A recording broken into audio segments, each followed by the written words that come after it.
ஒன்றிணைய வேண்டும் என்ற தத்துவத்தின் அடிப்படையில் அது எந்த ரூபத்தில் எப்படி வந்தாலும் நான் முழு மனதோடு வரவேற்கிறேன்.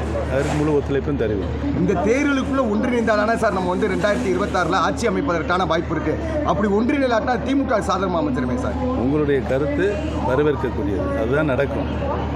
ஒன்றிணைய வேண்டும் என்ற எண்ணம் அனைவர் மனத்திலும் இருக்கிறது. ஒன்றிணைய வேண்டும். அப்படி ஒன்றிணைந்தால்தான் புரட்சித் தலைவர் எம்ஜிஆர் அவர்கள், புரட்சித் தலைவர் மாண்புமிகு அம்மாவுடைய எண்ணம் நிறைவேறும், ஈடேறும்.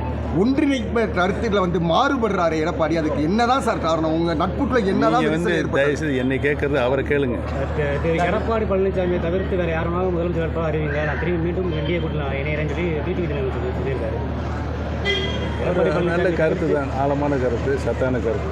இல்லை, உங்களுடைய கருத்து இப்போ நீங்களும் திரும்பி மீண்டும் என்டிஏ கூட்டத்தில் இணைகிறதா இருந்தால் நீங்களும் உங்களுடைய கருத்து டிமாண்ட் வைக்கிறீங்களா?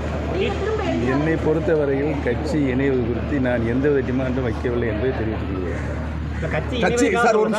கூட்டணியில் மீண்டும் இணைவதற்கு இப்போ டிடிவி தினகரன் சொன்ன மணிக்கு நீங்களும் உங்கள் கோரிக்கை அரசியலில் ஏற்கனவே நான் சொல்லிவிட்டேன், எதிரியும் இல்லை நண்பர்கள் என்று. எதிர்காலத்தில் எதுவும் நடக்கலாம்.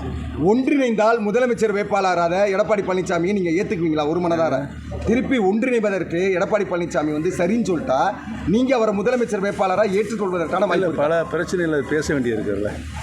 இன்றைக்கி 6 கேஸ் நீதிமன்றத்தில் இருக்குது. அந்த நீதிமன்றத்தினுடைய வழக்கு எங்களுடைய தர்ம யுத்தத்தினுடைய அடிப்படை கூறுகள் சம்பந்தமாக அது இருக்கிறது. அது நிறைவேறுகிற நேரத்தில் நாங்கள் யோசனை செய்வோம். சார், செங்கோட்டையன் சாருடைய முயற்சி வெற்றி பெறுவதற்கான வாய்ப்புகள் இருக்கா சார்? சாத்தியக்கூறுகள் இருக்கா சார்? என்னை பொறுத்தவரையில் அவர் எடுத்திருக்கின்ற முயற்சி உறுதியாக வெற்றி பெறும். வெற்றி பெற என்னுடைய வாழ்த்துக்கள். செங்கோட்டையன் அவர்கள் டெல்லிக்கு அழைப்பு விட்டுருந்தாங்க. நீங்கள் உங்களுக்கு அழைப்பு எதுவும் வந்திருக்கா சார்? இதுவரை இல்லை.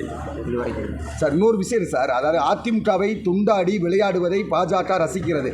அந்த மாதிரியான விஷயத்தை எதுவும் அரசியல் நோக்கத்தோட பிஜேபி பண்ணி நான் அது மாதிரி எண்ணவில்லை. நாடாளுமன்ற தேர்தலில் என்டிஏ கூட்டணியோட தனிச்சு நின்றீங்க. ஒரு தொகுதியில் வெற்றி வாய்ப்பு இழந்தாச்சு. இப்போ என்டிஏ கூட்டணியும் இல்லை.